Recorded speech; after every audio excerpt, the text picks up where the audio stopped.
बहुत समय पहले की बात है।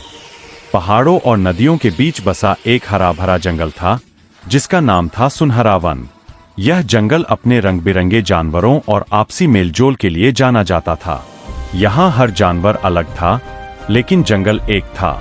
सुनहरा वन की सुबह बहुत सुंदर होती थी। सूरज की हल्की किरणें पेड़ों के पत्तों से छनकर नीचे आती, पक्षियों की चहचहाहट से पूरा जंगल गूंज उठता और जानवर अपने अपने काम में लग जाते। इस जंगल का राजा था वीर सिंह शेर। वह ताकतवर तो था ही, लेकिन उससे भी ज्यादा समझदार और न्यायप्रिय था। वह कभी बिना सुने फैसला नहीं करता था। शेर का सबसे करीबी मित्र था ज्ञानू हाथी। ज्ञानू बहुत बड़ा था, लेकिन दिल से बहुत नरम। उसकी याददाश्त तेज थी और वह पुराने अनुभवों से सीख लेकर सलाह देता था। पेड़ों पर कूदता फांदता रहता था चिंटू बंदर। वह शरारती था, हर वक्त मस्ती करता, लेकिन उसका मन बिल्कुल साफ था। जंगल में एक लोमड़ी भी रहती थी, नाम था लोली। लोली बहुत चालाक थी। वह अक्सर अपनी समझदारी का गलत इस्तेमाल करती और दूसरों को भ्रम में डाल देती। एक कोने में रहता था धीरेन कछुआ। वह बहुत धीरे चलता था, लेकिन उसकी सोच सबसे तेज थी। वह कम बोलता, पर जब बोलता तो सही बोलता। हिरन चंचल जंगल का सबसे तेज दौड़ने वाला जानवर था। वह थोड़ा डरपोक था, लेकिन जंगल की हर खबर सबसे पहले वही लाता। सुनहरा वन में सब कुछ ठीक चल रहा था। जानवर मिलजुल कर रहते थे।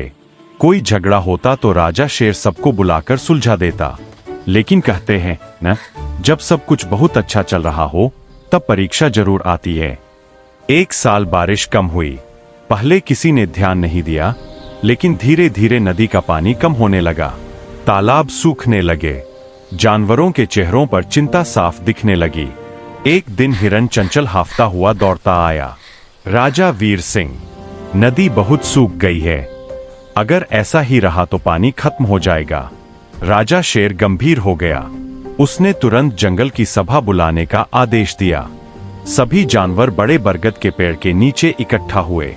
शेर बीच में बैठा, हाथी उसके पास और बाकी जानवर चारों ओर। राजा शेर बोला, यह जंगल हम सबका है, समस्या भी हम सबकी है। कोई सुझाव? हाथी ज्ञानू बोला, हमें मिलकर कोई नया पानी का स्रोत खोजना होगा। बंदर चिंटू बोला, मैं ऊपर से दूर तक देख सकता हूं, शायद कहीं पानी हो।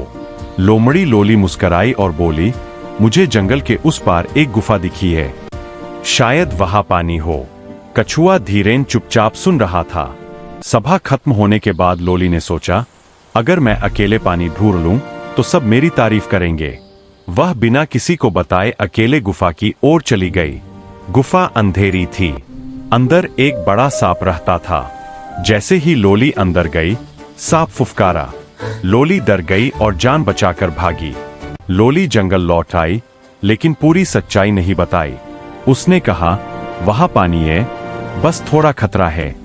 कुछ जानवर उस पर भरोसा करके गुफा की ओर गए, लेकिन डर के कारण वापस आ गए। कुछ को चोट भी लगी। जब राजा शेर को सच्चाई पता चली, वह दुखी हो गया।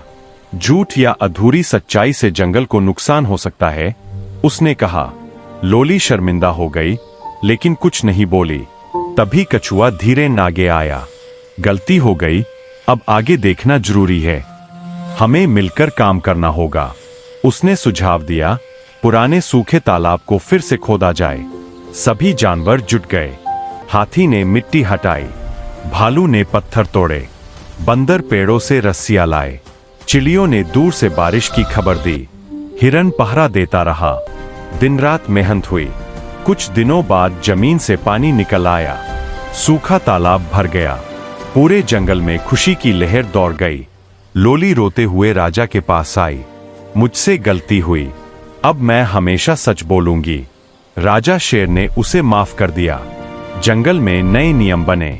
कोई अकेले फैसला नहीं करेगा। सच सबसे जरूरी है।